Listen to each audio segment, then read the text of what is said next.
ప్రజల నుంచి ఫిర్యాదులను స్వీకరించి వాటిని పరిష్కరించేందుకు ప్రజా సమస్యల పరిష్కార వేదిక కార్యక్రమాన్ని జిల్లా ఎస్పీ ఏఆర్ దామోదర్ సోమవారం విజయనగరం జిల్లా పోలీస్ కార్యాలయంలో నిర్వహించారు.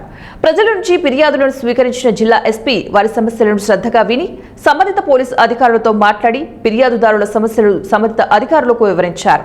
ఫిర్యాదుదారుల సమస్యల పట్ల సానుకూలంగా స్పందించాలని, ఫిర్యాదుదారుల పరిష్కారానికి చట్ట పరిధిలో చర్యలు చేపట్టి ఫిర్యాదుదారులకు న్యాయం చేయాలని అధికారులను జిల్లా ఎస్పీ ఏఆర్ దామోదర్ ఆదేశించారు. ఈ కార్యక్రమంలో అదనపు SP P Soumyalatha, DCRP CI K Kumaraswamy తదితరులు పాల్గొన్నారు.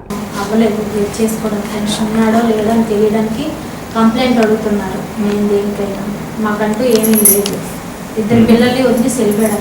బాగా పిల్లలు ఎంత 6th క్లాస్ చదువుతుంటే వెళ్ళిపోయారు. నాకు కూడా బాగోదు. ఈవిడ కూడా పెట్టిన 7 సంవత్సరాల వరకు ఇవ్వరు.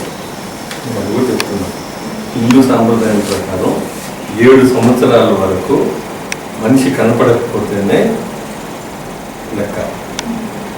7 సంవత్సరాల లోపల అది నీకు పనిచేయదు. అది కూడా చెప్తున్నాను. ఇచ్చినప్పుడు 7 సంవత్సరాల వరకు మీ భర్త మీతో కలిసి నీ కనపడలేదు కంటికి అనేసి చెప్పినప్పుడు 7 సంవత్సరాల లోపల 7 సంవత్సరాల తరువాతనే అది లెక్క తప్ప ఈ లోపల అది పనిచేయదు. ఏమైంది?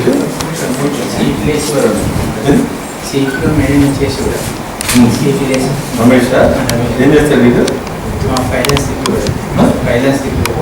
ఫైనాన్స్. ఓకే,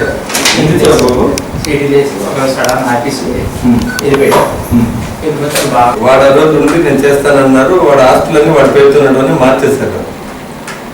మార్చేసి వాడిని కనపడకుండా చేస్తారని వాళ్ళు అలిగేషన్. నీ దగ్గర పంపిస్తాను, వాడి పేరు, వాడి ఆధార్ కార్డు అన్ని చెక్ చేయమంది. ఎక్కడ వాడిని ట్రేస్ చేస్తే అసలు వాడి పేరు అవును. ఓకే.